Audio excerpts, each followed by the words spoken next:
Aquarius, welcome to your monthly horoscope for March 2024. My name is Adina. I'm an intuitive astrologer, and in this video, I will be going over all of the major themes, topics, and energy you will be moving through for the month of March. So let's get right into it.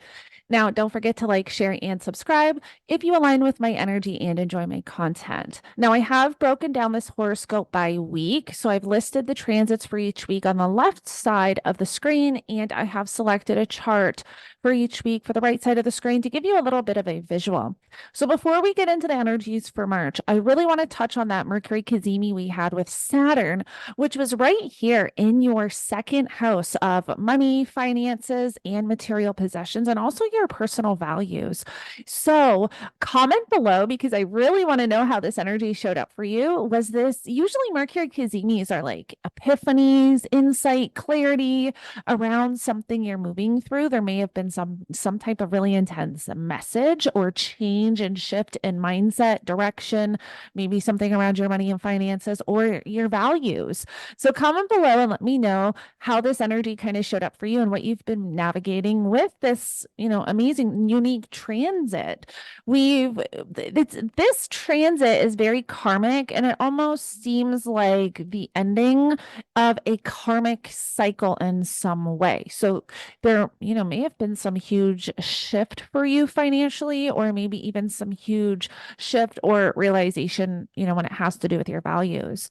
Now, I also want to mention that this month is our last month with all planets direct. So if you have been slacking or, not really having that motivation to implement and move forward and initiate what it is you want for 2024, now is the time to do so, because on April 1st, we will have Mercury station retrograde. So we really want to take advantage of having, all planets direct over the next couple of weeks.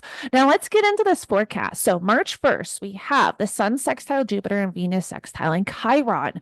So we've all been navigating this North Node Chiron conjunction in Aries, for 2 weeks in February. This was a 2-week transit. So for the majority of February, this is really showing up as becoming significantly aware of certain aspects of yourself that you're no longer in alignment with, or aspects of yourself that you want to shift and change, release, let go of.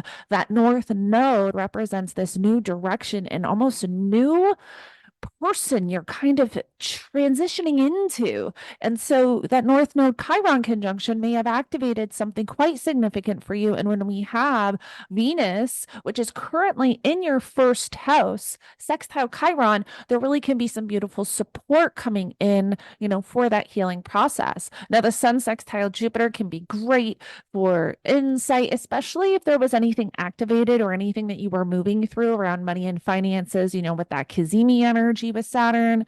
Either way, Saturn's transiting your second house of money, finances, and material possessions until we get to 2026. So Saturn is, shifting this area of life up for you, whether it's that you're making more financial commitments, maybe you're going through your finances and kind of cutting some things out, becoming more responsible when it has to do with your money and finances. And again, could be, changing your values in some way. And so even with this, Sun sextile to Jupiter, there can be a beautiful opportunity or support coming in.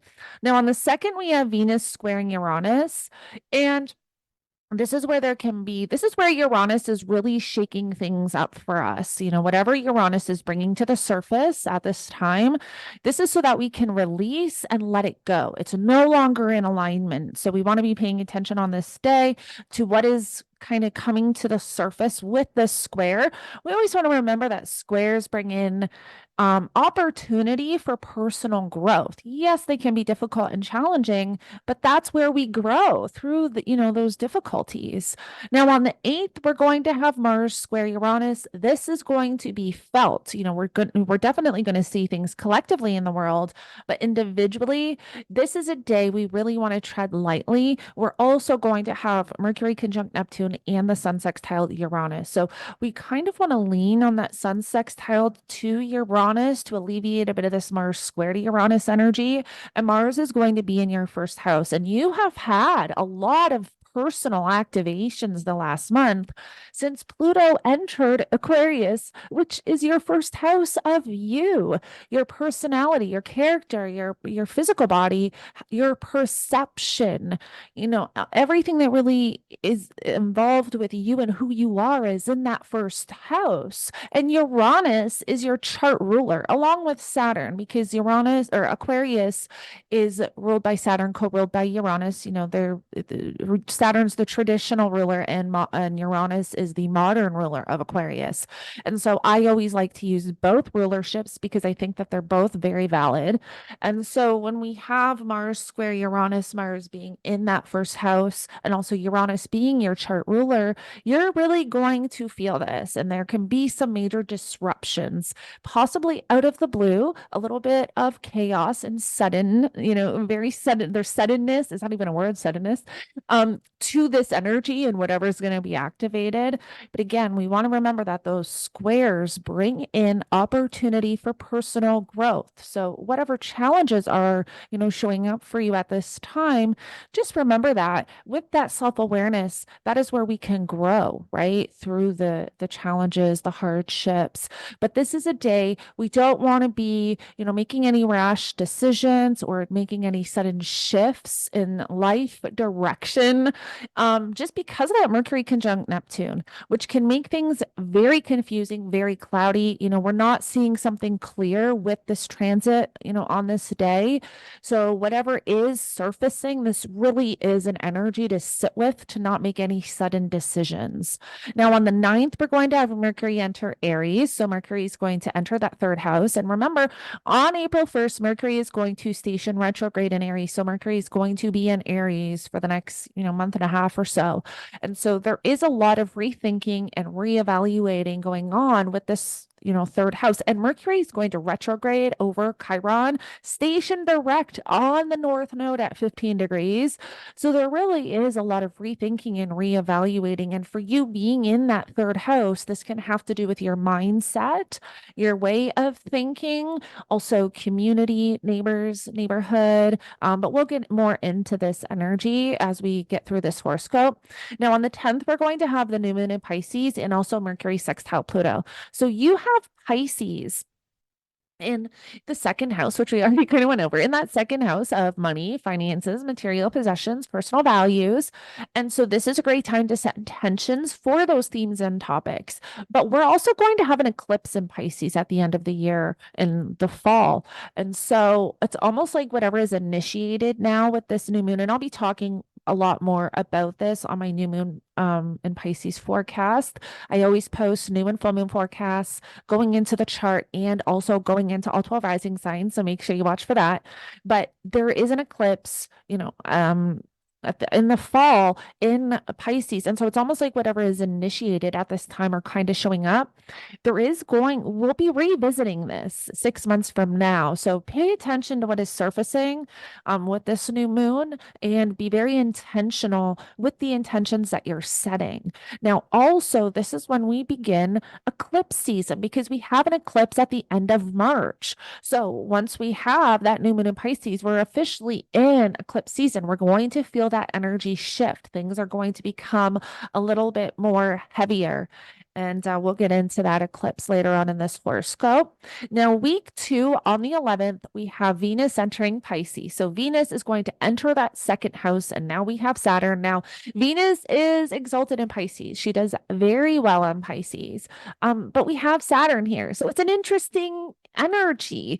Venus in the second house transit can be, spending a lot of money on beauty, spending a lot of money on, clothes, jewelry. So we want to watch for that. But Saturn is bringing in this responsible element to the spending money. So we could be forming some financial commitments at this time. I feel like Saturn in the second is having you become a lot more responsible with your finances. So there may be a lot of like wanting to spend money on certain things, but things kind of coming up where it's like, okay, maybe I can't spend money on that right now. Um, yeah, but let me know in the comments below how the whole Venus Saturn energy is showing up for you as well in Pisces. Now, on the 16th and 17th, we're going to have the Sun conjunct Neptune, and this is a very spiritual energy. The sun represents our life force, energy, and consciousness, and Neptune literally rules spirituality. And so this is really a great time to do energy work, any intuitive work, spiritual work. This is a great day to just focus on your energy, raise your vibration. Now, once we get to the third week of March, on the 18th is when we have the Mercury conjunct the North Node, and that is when Mercury enters pre-shadow. Because remember, Mercury is going to retrograde back to that 15th degree point. So once Mercury hits 15 degrees of Aries, Mercury enters pre-shadow. We want to start to pay attention to what is showing up around mindset, community, neighbors, siblings, cousins, vehicles, because we will be revisiting these themes and topics for the next month. Mercury is going to retrograde, and that is when we reevaluate and rethink some things in this area of life. And then when Mercury goes direct, that is when we gain clarity and a better understanding of the direction that we want to take. So there could be a lot of, shifting mindset, with this Mercury retrograde. But, around the 18th and forward is when we want to start to pay attention to kind of what is showing up around that area of life.